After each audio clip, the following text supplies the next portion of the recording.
आप देख रहे हैं मलिक न्यूज 24, नजर सच खबर पर। रविंद्रनाथ टैगोर विश्वविद्यालय में भाषा संवाद कार्यक्रम का आयोजन किया गया है। खबर भोपाल से आ रही है। टैगोर में अंतर्राष्ट्रीय हिंदी केंद्र प्रवासी भारतीय साहित्य एवं संस्कृत शोध केंद्र रविंद्रनाथ टैगोर विश्वविद्यालय में भाषा संवाद पर एक कार्यक्रम का आयोजन किया गया, जिसमें युवा हिंदी संस्थान न्यू जर्सी न्यूयॉर्क विश्वविद्यालय के साथ 10 विदेशी साहित्यकार प्रोफेसर शामिल हुए, जिसमें अमेरिका से आए हुए प्रोफेसर ने इस कार्यक्रम में भाग लिया। भाषा संवाद का विषय अमेरिका में हिंदी शिक्षण संभावनाएं और चुनौतियों पर विचार विमर्श करना है एवं उसको आगे बढ़ाना था। इसके बारे में हमारे चैनल से बात करते हुए रविंद्रनाथ टैगोर विश्वविद्यालय के कुलपति एवं निदेशक संतोष चौबे ने विस्तार से बताया। अब हम बहुत खुश हैं कि यहाँ हमारा स्वागत हुआ है। 12 अध्यापक यूएस से आए हैं, जो अलग अलग स्तरों पे हिंदी पढ़ाते हैं या पढ़ने वाले हैं। हमारी सबसे बड़ी दिलचस्पी है सामग्री इकट्ठा करने में, ताकि जो भी विविधता भारत की संस्कृतियों में मिलती है यहाँ भारत में, हम उसी तरह आईने के रूप में उसको सिखा पाए वहाँ अमेरिका में।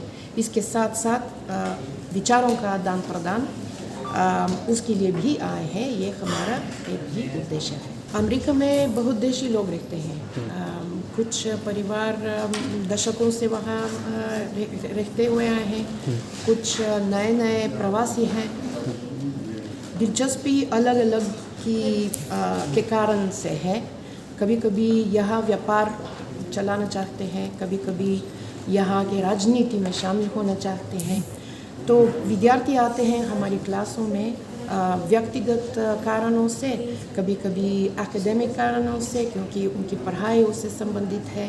तो उसी तरह हमें तैयार होना चाहिए, अध्यापक के रूप में तैयार होना चाहिए कि उन सब रुचियों के आधार पर हम विद्यार्थियों को पढ़ाएं। हिंदी भाषा, हिंदी संस्कृति और भारत के बारे में ज़्यादा जानकारी।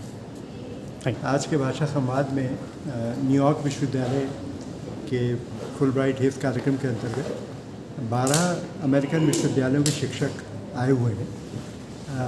2 बातें हैं। एक तो ये कि हिंदी का पठन पाठन कैसे किया जाए, हिंदी का विस्तार कैसे किया जाए, और वो जिस भी तरह से हिंदी पढ़ा रहे हैं अमेरिका में, वहाँ पर और क्या सुधार कर सकते हैं। विशेषकर शिक्षकों के प्रशिक्षण को लेकर क्या किया जाए, जिससे कि शिक्षक वो सारी डिमांड्स का पूरा कर सकें जो बच्चे लेके उनके पास आते हैं। दूसरी बात एक बहुत दिलचस्प ये भी है कि भारतीय सांस्कृतिक प्रतीकों के माध्यम से कैसे हिंदी पढ़ाई जा सकती है। तो ये दल अभी सांची भी जाएगा, खजुराहो भी जाएगा, ये दल अजंता एलोरा होके आया है। तो ये वो भी देख रहे हैं कि हम भारतीय सांस्कृतिक प्रतीकों को कैसे इंटीग्रेट कर सकें अपने पढ़ाई में अमेरिका में। पूरे विश्व में देखिए इस समय हिंदी को लेकर बड़ी दिलचस्पी है, भारत को लेकर दिलचस्पी है, और भारत के बारे में लोग जानना चाहते हैं, सीखना चाहते हैं। तो ये बड़ी खुशी की बात है कि रविंद्रनाथ टैगोर विश्वविद्यालय को उन्होंने चुना। पूरे देश में 2 या 3 विश्वविद्यालय हैं, बनारस हिंदू यूनिवर्सिटी, रविंद्रनाथ टैगोर विश्वविद्यालय और एक शांति निकेतन। हमारे लिए खुशी की बात है और गर्व की बात है कि उन्होंने हमें चुना।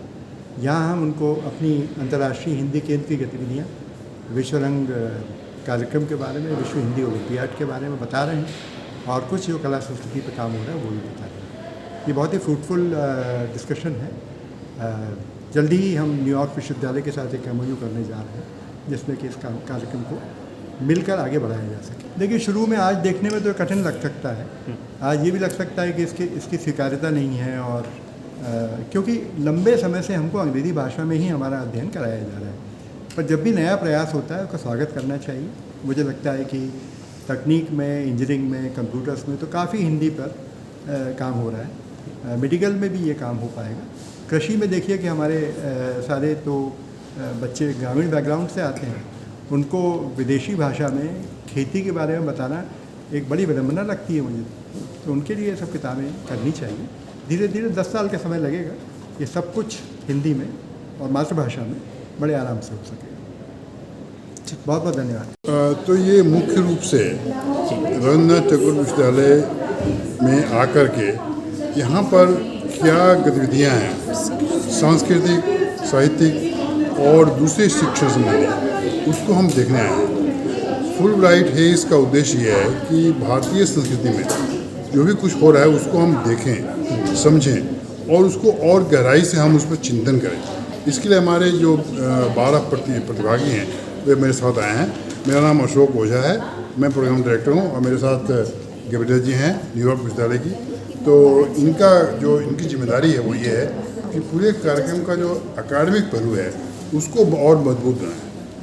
यानी कि बच्चों को पढ़ाने के लिए हम जो कुछ कार्य कर रहे हैं उसको कैसे और ज़्यादा हम इफेक्टिव प्रभावशाली बना सकते हैं, ये कार्य देखते हैं। और मुख्य रूप से इनके मार्गदर्शन में सब कुछ हम कार्य करते हैं और देखते हैं और आगे बढ़ते हैं।